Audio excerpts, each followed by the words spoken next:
Hello everyone, welcome to my channel. பார்க்க போகிறோன்னா forward ப்ரொபகேஷன்னா என்ன, அது எப்படி ஒர்க் ஆகுது அப்படின்னு தான் பார்க்க போகிறோம். இப்போ ஃபார்வர்ட் ப்ரொபகேஷனோட தியரட்டிக்கல் எக்ஸ்ப்ளனேஷன் தான் பார்க்க போகிறோம். ஃபார்வர்ட் ப்ரொபகேஷன் அப்படின்னா என்னென்னா, ஒரு நியூரல் நெட்வொர்க்கில் இன்புட் நியூரான்லேருந்து அவுட்புட் நியூரான் வரைக்கும் நடக்கிற கேல்குலேஷனை தான் ஃபார்வர்ட் ப்ரொபகேஷன் அப்படின்னு சொல்லுவாங்க. ஸோ இந்த ஃபார்வர்ட் ப்ரொபகேஷன் எப்போ நடக்கும் அப்படின்னா, பேக் ப்ரொபகேஷனுக்கு முன்னாடி நடக்கிறது தான் ஃபார்வர்ட் ப்ரொபகேஷன். ஸோ இது எதுக்கு யூஸ்ஃபுல்லாக இருக்குது அப்படின்னா, ப்ரெடிக்ஷன் பண்ணுறதுக்கு இந்த கேல்குலேஷன் ஃபினிஷ் ஆன நம்ம ப்ரெடிக்ஷனை ஃபைண்ட் பண்ணுறதுக்காக யூஸ் பண்ணுறது தான் ஃபார்வர்ட் ப்ரொபகேஷன். பார்க்குறதுக்கு முன்னாடி நம்ம ஒரு எக்ஸாம்பிள் வச்சு இதை நம்ம ஃபார்வர்ட் ப்ரொபகேஷன் எப்படி ஒர்க் ஆகுது அப்படின்னு பார்ப்போம்.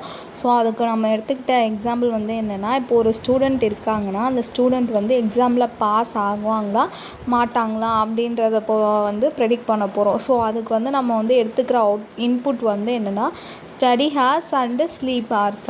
அதை வச்சு நம்ம அந்த ஸ்டூடெண்ட் பாஸ் ஆவாங்களா இல்லை ஃபெயில் ஆவாங்களா அப்படின்றத ப்ரெடிக்ட் பண்ண போகிறோம். ஸோ இந்த எக்ஸாம்பிள் வச்சு தான் நம்ம ஃபார்வர்ட் ப்ரொபகேஷனோட ஒர்க்கிங் பார்க்க போகிறோம். ஓகேவா? அடுத்து இன்புட் லேயர்ஸ் பற்றி பார்ப்போம். ஒரு நியூரல் நெட்வொர்க் எப்படி இருக்கும் அப்படின்னா, இப்படி தான் இருக்கும். இன்புட் நியூரான்ஸ் இருக்கும். இன்புட் நியூரான்ஸ்லேருந்து ஹிடன் நியூரானுக்கு ஒரு ஆரோ மார்க் கனெக்ட் ஆகும். அந்த ஹிடன் லேயர்லேருந்து நெக்ஸ்ட் லேயர் அவுட்புட் லேயருக்கு நமக்கு அந்த கனெக்ஷன் இருக்கும். இது ஒன்றோட ஒன்று கனெக்ட் ஆகி இருக்கிறதுனால இதை என்ன சொல்லுவாங்கன்னா, அந்த நியூரானை ஃபுல்லி கனெக்டட் லேயர்ஸ் அப்படின்னும் சொல்லுவாங்க. ஒரு ஆஸ் யூஷுவல் நடக்கிற ஃபார்வர்ட் ப்ரொபகேஷனோட வே எப்படி இருக்கும்னா, இப்படி முன்னோக்கி போகிற மாதிரி தான் இருக்கும். ஃபார்வர்டில் மூவ் ஆகுற மாதிரி தான் இருக்கும். ஸோ இதில் ஆரோஸ் ஃபார்வர்டில் மூவ் ஆகுற மாதிரி இருந்ததுனாவே நீங்கள் கண்டிப்பாக சொல்லிடலாம் ஃபார்வர்ட் ப்ரொபகேஷன் அப்படின்னு. நெக்ஸ்ட்டு இன்புட் லேயர்ஸ்க்கு நம்ம போவோம். இன்புட் லேயர் பார்ப்போம். இன்புட் லேயரில் இன்புட் என்னென்னா, study hours, sleeping hours. Study hours 5 hours, sleeping hours 7 hours. அவ்வளோதான் இன்புட் லேயரோட இன்ஃபர்மேஷன் முடிஞ்சுது. இதுதான் வேல்யூஸை நம்ம அப்ளை பண்ணிட்டோம். அடுத்து இன்புட் லேயர்லேருந்து ஹிடன் லேயருக்கு போகிறோம். ஸோ ஹிடன் லேயரில் அதுக்கான வேல்யூவை நம்ம ஃபைண்ட் பண்ணுவோம். அந்த வேல்யூவை ஃபைண்ட் பண்ணுறதுக்கு ஒரு ஃபார்முலா இருக்குது. ஸோ ஃபஸ்ட்டு நம்ம இசட்டை கண்டுபிடிப்போம். இசட்டோட கண்டுபிடிச்சிட்டு அதுக்கப்புறமேட்டுக்கு நம்ம ஹிடன் லேயரோட வேல்யூவை அப்ளை பண்ணுவோம். ஸோ இசட்டை கண்டுபிடிக்கிறதுக்கு என்ன ஃபார்முலா அப்படின்னா, x1 × w1 + x2 × w2 + b. So இந்த ஃபார்முலா உங்களுக்கு புரியலைன்னா ஒன்றும் பிரச்சனை இல்லை, நான் எக்ஸ்பிளைன் பண்ணுறேன். x1 x2 உங்களுக்கு நல்லா தெரியும், அதுதான் நம்மளோட இன்புட்டு. அதுக்கடுத்து w1 w2 அப்படின்றது என்னென்னா வெயிட்ஸு. ஸோ வெயிட்ஸ் நம்ம எதுக்கு ஆட் பண்ணுறோம்? வெயிட்ஸ்னால் என்ன அப்படின்னா, வெயிட்ஸுன்றது ரேண்டமாக ஜென்ரேட் பண்ணுற ஒரு நம்பர். ஸோ எதுக்காக அப்படின்னா, நம்ம இப்போ வெயிட்ஸ் அப்ளை பண்ணலைன்னா அது நார்மலாக ஒரு மல்டிப்ளிகேஷன் ஜஸ்ட் அடிஷன் மட்டும் நடக்கும். ஃபைனலாக நமக்கு ஒரு வேல்யூ கிடைக்கும். ஸோ எதை நம்ம ஆட் பண்ணாலும் நமக்கு இன்க்ரீஸ் ஆகிக்கிட்டே போகுமா? ஸோ அந்த மாதிரி நமக்கு அடிஷன் மட்டும் தேவையில்லாமல் அதில் ஜஸ்ட் எக்ஸ்ட்ராவாக ஒரு நம்பர் ஆட் பண்ணும் போது, வெயிட்ஸ் மாதிரி ஒரு நம்பரை ஆட் பண்ணும் போது நமக்கு இன்புட் ப்ராப்பராக கெட் ஆகுது அப்படின்ற. ஆக்சுவலாக நியூரல் நெட்வொர்க்கோட ஒர்க்கிங் நம்மளோட பிரெயினோட எப்படி ஒர்க் ஆகுதோ அதை பேஸ் பண்ணி தான் அவங்க இது பண்ணியிருக்காங்க.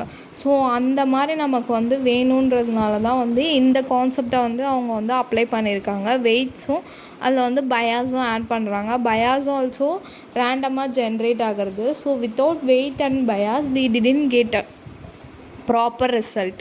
அதனால தான் நம்ம இதில் இந்த ஃபார்முலாவில் வெயிட்ஸ் அண்ட் பயாஸை ஆட் பண்ணுறோம். ஸோ வெயிட்ஸ் அண்ட் பயாஸ் ரேண்டமாக ஃபஸ்ட்டு ஜென்ரேட் ஆகும். அது எப்படி என்ன நம்பராகனா இருக்கலாம். அதுக்கு அடுத்து நம்ம ஃபைனல் அவுட்புட்டை பார்த்துட்டு தான் திருப்பி அந்த வெயிட்ஸ் அண்ட் பயாஸ் ரீஜென்ரேட் ஆகும். அது பேக் ப்ரொபகேஷன் கான்செப்டில் வரும். அது நான் அப்புறமா உங்களுக்கு சொல்லித்தரேன். ஃபஸ்ட்டு இந்த கான்செப்ட் புரிஞ்சுக்கோங்க. வெயிட்ஸு அண்ட் பயாஸ் வந்து ரேண்டமாக ஜென்ரேட் ஆகும். இதில் வந்து அதுக்கடுத்து வந்து இதில் வெயிட் வந்து முக்கியமாக வந்து எதுக்காகனா பேட்டர்னை வந்து ஃபைன் பண்ணுறதுக்காக தான் வெயிட்ஸ் ஆட் பண்ணுறாங்க நியூரல் நெட்வொர்க்கில். பயாஸ் வந்து எதுக்குன்னா ஃப்ளெக்சிபிலிட்டி. அதாவது வந்து இப்போ வந்து நம்ம வந்து இதில் வந்து வெயிட்ஸ் மட்டும் ஆட் பண்ணிட்டு நம்மளோட ஃபார்முலா எப்படி இருக்குன்னா Z = WX + W1 + X1 அப்படின்ட்டு இருந்ததுன்னா இது ரெண்டையும் மல்டிப்ளை பண்ணிவிட்டு விட்டுரும். ஸோ அது வந்து எந்த ஃபார்முலா பேஸ்டு வரும்னா Y = MX அப்படின்ற ஃபார்முலா பேஸ்டு வரும். ஸோ அந்த ஃபார்முலாவில் நம்ம ஆட் பண்ணும்போது நமக்கு வந்து ஒரு ஃபைனல் வேல்யூ கிடைக்கும். ஒரு வேளை நமக்கு வந்து வெயிட்டும் 0வாக இருந்து இன்புட்டும் 0வாக இருந்தால் நமக்கு லாஸ்ட்டாக வந்து ஃபைனல் வேல்யூ என்ன கிடைக்கும்? 0 தானே கிடைக்கும். ஸோ அந்த 0ன்றது வந்து எங்கே போய் முடியும்? கடைசியில் அந்த 0 அந்த எதுவுமே இல்லை நமக்கு வந்து ஃபைனல் அவுட்புட்டு. ஸோ அந்த மாதிரி வராமல் இருக்கிறதுக்கு நம்ம வந்து பயாஸை ஆட் பண்ணும் போது நமக்கு வந்து அட்லீஸ்ட் ஒரு 0.3ஓ 0.2ஓ நம்ம ஆட் பண்ணும் போது இல்லை ஆமாம் அப்படின்ற ஆன்சராவது நமக்கு கிடைக்குது இல்லை.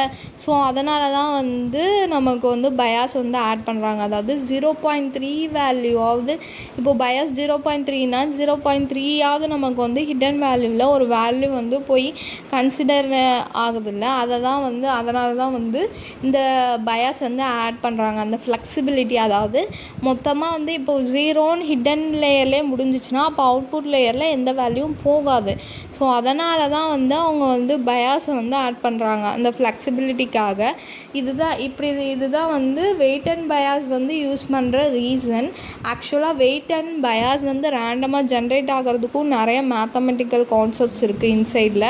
உங்களுக்கு வந்து அதை பற்றி தெரியணுன்னாலும் வந்து நீங்கள் கமெண்ட் பண்ணுங்கள், நான் வந்து டீட்டெயில்டாக போடுறேன். அதுக்கடுத்து வந்து இப்போ வந்து இந்த ஃபார்முலாவில் வந்து நம்மளோட வேல்யூஸை வந்து அப்ளை பண்ணி நமக்கு வந்து Z1 வேல்யூ கிடைக்கும். இதோட இன்புட் லேயர்லேருந்து ஹிடன் லேயருக்கு நம்ம வந்து மூவ் ஆகிட்டோம். இப்போ வந்து Z1 வேல்யூவை வந்து நெக்ஸ்ட்டு வந்து ஆக்டிவேஷன் கான்செப்டில் வந்து அப்ளை பண்ண போகிறோம். அது வந்து பார்ப்போம்.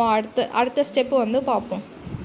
ஆக்டிவேஷன் லேயர் பார்க்க போகிறோம். ஸோ ஆக்டிவேஷன் லேயர் எதுக்காக? நம்ம தான் ஆல்ரெடி வெயிட்ஸ் அண்ட் பயாஸ் வந்து க்ரியேட்டிவாக வந்து ப்ராப்பரான ப்ரெடிக்ஷனுக்கு நம்ம ஆட் பண்ணிட்டோம். எதுக்கு ஆக்டிவேஷன் லேயர் அப்படின்னா, ஆக்டிவேஷன் லேயர் வந்து ஆடிங் நான் லினியாரிட்டி மீன்ஸ் இப்போ வந்து நம்ம வந்து இந்த வெயிட்ஸ் அண்ட் பயாஸ் ஆட் பண்ணாலும் நமக்கு ஜஸ்ட்டு நார்மலாக வந்து ஒரு சிம்பிள் லினியர் ஈக்குவேஷன் எப்படி ஒர்க் ஆகுதோ அதே மாதிரி தான் ஒர்க் ஆகும். அதில் வந்து பெரிய டிஃப்ரென்ஸ் இல்லை. ஸோ நம்ம வந்து ஒரு ஹியூமன் பிரெயின் லெவல் க்ரியேட் பண்ணோம் அப்படின்னா இந்த ஆக்டிவேஷன் ஃபங்க்ஷன் ஆட் பண்ணணும். அதாவது ரொம்ப காம்ப்ளெக்ஸான பேட்டர்னையும் ஃபைன் பண்ணணும்.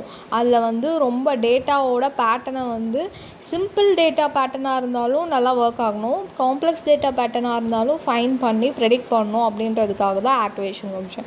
இன்னும் சிம்பிளாக சொல்லணும் அப்படின்னா என்னென்னா, ஆக்டிவேஷன் ஃபங்க்ஷன் அப்படின்றது டெசிஷன் மேக் பண்ணுறதுக்கு யூஸ் ஆகும். ஃபார் எக்ஸாம்பிள் இப்போ வந்து நம்ம வந்து மேக்ஸ் வந்து போடுறோம். மேக்ஸ் போடும் போது வந்து இப்போ 5 வந்து 4ஓட கிரேட்டர் தென் அப்படின்னு சொல்லும் போது ஸோ அந்த வந்து 5 கிரேட்டர் தென் 4 அப்படின்றத நம்ம சொல்லிடுவோம். இப்போது கால்குலேட்டரே வந்து 5 + 5 வந்து 10 அப்படின்னு சொல்லும். ஆனால் வந்து அந்த 10 வந்து எதை விட பிக்கர், எதை வந்து ஸ்மாலர் அப்படின்ற டெசிஷன் வந்து அதால் எடுக்க முடியாது. அந்த அடிஷனை பண்ண முடியும், மல்டிப்ளிகேஷன் பண்ண முடியும், சப்ராக்ஷன் பண்ண முடியும். ஆனால் வந்து இது பிக்கரா இல்லை இது ஸ்மாலரா, இதை எடுத்துக்கலாமா எடுக்கக்கூடாதா அப்படின்ற வந்து அந்த வந்து டெசிஷன் மேக்கிங் வந்து இருக்காது. ஸோ அந்த டெசிஷன் மேக்கிங்காக தான் வந்து நம்ம வந்து ஆக்டிவேஷன் ஃபங்க்ஷன் வந்து யூஸ் பண்ணுறோம். இந்த ஆக்டிவேஷன் ஃபங்க்ஷன் வந்து நிறைய டைப்ஸ் இருக்குது. ரெலு, சிக்மாய்டு, இந்த மாதிரி நிறைய different types of activation function இருக்குது. அதை பற்றி உங்களுக்கு தெரிஞ்சுக்கணும் கீழே கமெண்ட் பண்ணுங்கள். நான் different type of activation function, அதோட ஃபார்முலா அண்ட் ஒர்க்கிங் இதெல்லாம் பற்றி சொல்கிறேன். ஸோ இப்போது வந்து நம்ம வந்து சிக்மாய்டு ஆக்டிவேஷன் ஃபங்க்ஷன் தான் யூஸ் பண்ணுறோம். ஏன் சிக்மாய்டு அப்படின்னா மோஸ்ட்டாக சிக்மாய்டு அண்ட் ரெலு தான் வந்து யூஸ் பண்ணுவாங்க. சிக்மாய்டு வந்து பைனரி கிளாஸிஃபிகேஷனுக்கு ரொம்ப நல்லா ஒர்க் ஆகும். ஸோ அதனால் நான் வந்து சும்மா ரெஃபரன்ஸ்க்கு சிக்மாய்டு வந்து யூஸ் பண்ணுறேன். அதோட ஃபார்முலா வந்து 1/1 + e⁻⁻ நம்மளோட Z-ஓட வேல்யூ என்னவோ அதை வந்து கொடுக்குறோம். ஸோ கொடுத்தோன்னா நமக்கு வந்து ஒரு வேல்யூ கிடைக்கும். அந்த வேல்யூவை தான் வந்து நம்ம வந்து ஹிடன் லேயர்லேருந்து நெக்ஸ்ட் லேயருக்கு மூவ் பண்ண போகிறோம். ஸோ இந்த மாதிரி தான் ஒவ்வொரு ஆக்டிவேஷன் ஃபங்க்ஷனுக்கும் ஒரு ஃபார்முலா இருக்கும். அந்த ஃபார்முலா பேஸ் பண்ணி தான் வந்து இந்த ஃபைனல் வேல்யூ வந்து அது வந்து ஃபைண்ட் பண்ணும். ஓகேவா? இதுதான் வந்து ஹிடன் இன்புட் லேயர்லேருந்து ஹிடன் லேயர் வரைக்கும் நடக்கிற கேல்குலேஷன். ஸோ இந்த ஹிடன் லேயரில் நம்ம இப்போது ஆக்டிவேஷன் ஃபங்க்ஷன் யூஸ் பண்ணி நமக்கு 0.998 அப்படின்ற வேல்யூ கிடச்சிருக்குல்ல, இந்த வேல்யூவை தான் ஹிடன் நியூரானில் அது வந்து ஸ்டோர் பண்ணி வச்சுக்கோம். அந்த வேல்யூவை தான் வந்து நெக்ஸ்ட்டு அவுட்புட் நியூரானுக்கும் கொடுக்கும். ஸோ அவுட்புட் நியூரானில் வந்து எப்படி வந்து வேல்யூ வந்து கடைசியாக ஃபைனல் பண்ணுறாங்க, என்ன ஃபார்முலா யூஸ் பண்ணுறாங்க அப்படின்றத பார்ப்போம். ஓகேவா? அவுட்புட் லேயரில் ஒர்க்கிங் வந்து பார்ப்போம். அவுட்புட் லேயர்லேயும் ஆஸ் யூஷுவல் ஹிடன் லேயரில் நம்ம எப்படி வெயிட்ஸ் அண்ட் பயாஸ் வச்சு கேல்குலேட் பண்ணிட்டு அந்த வேல்யூவை வந்து ஆக்டிவேஷன் ஃபங்க்ஷனில் வந்து கொடுத்தோம்ல, அதே மாதிரி தான் இந்த ஸ்டெப்ஸும். ஃபஸ்ட்டு வந்து நம்ம வந்து ஹிடன் லேயர்லேருந்து எடுத்த வேல்யூ A1, அதுக்கடுத்து W3ன்றது ரேண்டமாக ஜென்ரேட் ஆகிற வெயிட், அதுக்கடுத்து Bன்றது வந்து பயாஸு, அதுவும் ரேண்டமாக ஜென்ரேட் ஆகிற வேல்யூ. ஸோ இதெல்லாம் கேல்குலேட் பண்ணும் போது எகெயின் நமக்கு 0.998 அது வந்து கிடைக்குது. ஸோ இதை வந்து சிக்மாய்டு ஆக்டிவேஷன் ஃபங்க்ஷன் யூஸ் பண்ணுறோம். அதனால் அதில் கொடுத்துட்டு நமக்கு வந்து ஃபைனல் வேல்யூ வந்து என்ன கிடைக்குதுன்னா 0.73. ஆஸ் யூஷுவல் நான் வந்து என்ன சொன்னனோ ஹிடன் லேயரில் அதே கான்செப்ட் தான் இங்கே ஒர்க் ஆகுது. ஆக்டிவேஷன் எதுக்காக யூஸ் பண்ணுறோம், வெயிட்டு, பயாஸு, சேம் கான்செப்ட் தான் இங்கேயும் வருது. ஸோ அவுட்புட் லேயரில் நமக்கு வந்து இந்த ஃபைனல் ஆக்டிவேஷன் ஃபங்க்ஷன் வந்து அப்ளை பண்ணி நமக்கு கிடைச்ச ஃபைனல் வேல்யூ தான் வந்து நமக்கு வந்து அவுட்புட் வேல்யூ. இந்த வேல்யூ வச்சு இப்போ வந்து எஸ் ஆர் நோ அப்படின்ற ப்ரெடிக்ஷனை நம்ம பண்ண போகிறோம். ஸோ அதுக்கு வந்து ஃபைனல் ப்ரெடிக்ஷன் வந்து பார்ப்போம். நெக்ஸ்ட்டு அவுட்புட் வந்து நம்ம எப்படி சொல்லுவோம்னா, நமக்கு வந்து 0.73 கிடச்சிருக்கா. ஸோ 0.73 வந்து நியரர் டு 1. ஸோ 1க்கு க்ளோஸராக இருந்தால் அது பாசிட்டிவ், அதாவது எஸ் அப்படின்னும். 1க்கு ரொம்ப வந்து 1 விட ரொம்ப கம்மியாக இருந்ததுன்னா அதை வந்து, அதாவது 0க்கு கிட்ட இருந்ததுன்னா அப்படி சொல்லிக்கலாம். 0க்கு க்ளோஸராக இருந்ததுன்னா அதை நோ அப்படின்னு சொல்லுவாங்க. ஸோ அப்போது வந்து நமக்கு வந்து 0.73ன்றது 1க்கு க்ளோஸராக தான் இருக்குது. ஸோ அப்போ வந்து இந்த ஸ்டூடெண்ட் வந்து எக்ஸாமில் பாஸ் ஆயிடுவாங்க அப்படின்ற வேல்யூ வந்து நமக்கு வந்து ப்ரெடிக்ட் பண்ணியிருக்கு. இப்படி தான் வந்து நியூரல் நெட்வொர்க் வந்து ஃபார்வர்ட் ப்ரொபகேஷனில் ஒர்க் ஆகும். ஒரு வேளை இப்போ வந்து இது வந்து ரெண்டுமே இல்லாமல் வேல்யூ வந்து டிஃப்ரெண்ட்டாக வந்தது அப்படின்னா அது வந்து அடுத்து வந்து நெக்ஸ்ட் கான்செப்டில் நம்ம பார்ப்போம். பேக் ப்ரொபகேஷனில் வரும்.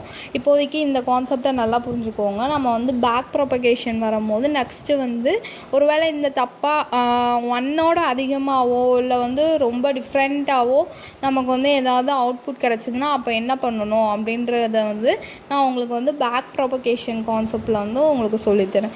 ஓகேவா? அதுக்கு அடுத்து வந்து ஃபைனலாக வந்து நியூரல் நெட்வொர்க் வந்து எப்படி இருக்கும் அப்படின்னா, இதெல்லாம் பண்ணி முடிச்ச வாட்டி இந்த மாதிரி தான் இருக்கும்.